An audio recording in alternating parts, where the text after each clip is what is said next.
मला एक बोलायचं मॅडम, आमच्या इथे भटके कुत्रे खूप आहेत. तर त्याच्यामुळे आजूबाजूच्या माणसांना ते जरा भीती असते. म्हणजे ते चावण्याची एक शक्यता असते.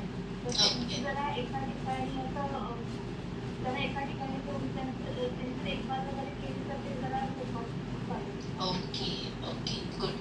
हां, आता आपल्याच गटामध्ये बघा हां, काही जणांना असं वाटतं की महिलांच्यावरती काम करायला पाहिजे.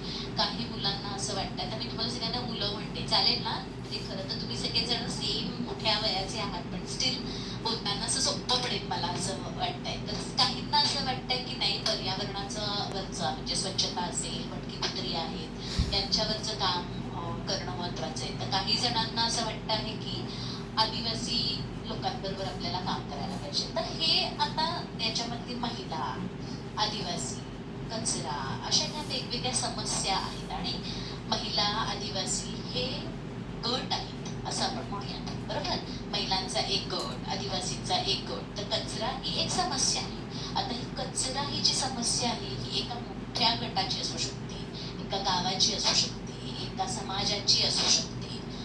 भटकी कुत्री ही पुन्हा पर्यावरणाशी जोडलेली समस्या आहे, पण ती सुद्धा वैयक्तिक पण असू शकते, ती गटाची पण असू शकते, ती अख्ख्या गावाची पण प्रश्न असू शकतो किंवा अख्ख्या एका समुदायाचा पण प्रश्न असू शकतो.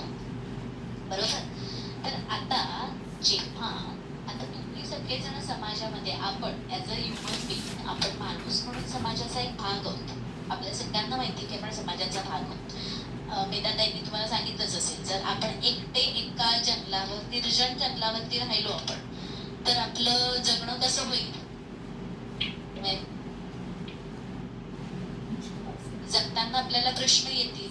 सतत आपल्याला कोणाशी तरी बोलायचं असतं. आपल्या मनातलं काहीतरी